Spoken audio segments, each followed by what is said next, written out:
Manga and anime often feature a variety of bad guys, which can range from the silly to the just plain evil.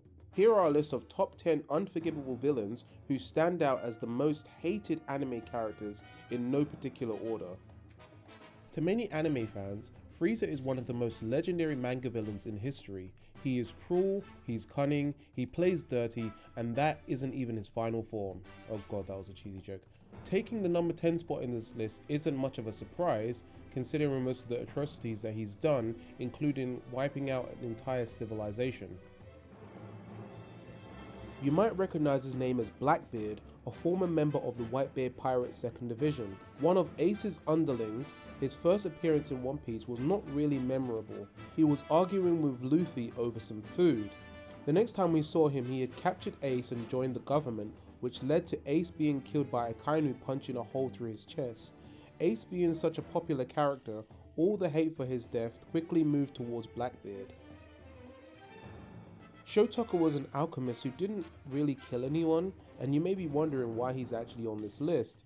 In order to keep the grant money he had been receiving as an alchemist from the government, he turned his own adorable daughter Nina and her equally adorable dog into a chimera. He merged them into one hideous, pitiable monster whose life was nothing but pain, confusion, and betrayal. Not only that, he hurt every single person who actually watched Full Metal Alchemist. While Saya was raised in a loving adoptive family, Diva was kept locked in a tower and psychologically tortured. Diva killed a lot of people, many of them Saya's friends, before trying to turn the entire world into a character and monster porn through an opera performance.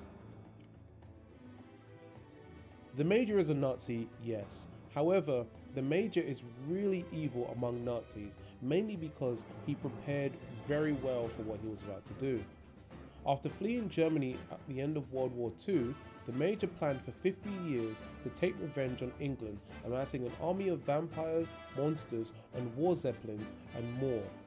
Not only is he good at war, he really enjoys it. His plan wasn't just to begin a new 1,000-year Reich, his plan was to mess up the world so bad that it would continue to be at war until the end of time. He killed 3 million people and destroyed Alucard in a trick that involved him sucking up all the blood in the annihilated London. Naraku might not be the most evil villain, but he's possibly the most annoying. His whole plan in Inuyasha was to collect the pieces of the Demon Shard, but he did it in the most dickish way possible. It is as if he wanted to make Inuyasha and his friends feel bad about themselves. He tricked Inuyasha and his lover Kikyo into hating each other, he had Songo's brother, Kohaku, kill their entire family, and then he set Inuyasha's brother against him. He even made multiple clones of himself so that Inuyasha and the gang could fight him and defeat him in every possible episode, and they could get absolutely nowhere. It can be difficult when a friend leaves, especially when that friend is also a co-worker. Suffice to say, Griffith didn't take it too well when Guts left his mercenary group, the Band of the Hawk. How bad? Well, spoiler alert, after Guts had come back to rescue him, he sacrificed the rest of the Band of the Hawk in order to become a powerful demon named the God Hand. And the first thing he did was rape Guts' now pregnant lover Casca right in front of him. Yavin Liebe is a serial killer that would make Hannibal Lecter step back and say, whoa. He killed his adoptive family, the co-workers of the surgeon who saved his life, and he even managed to talk all the students and instructors of a secret German military training program into killing each other.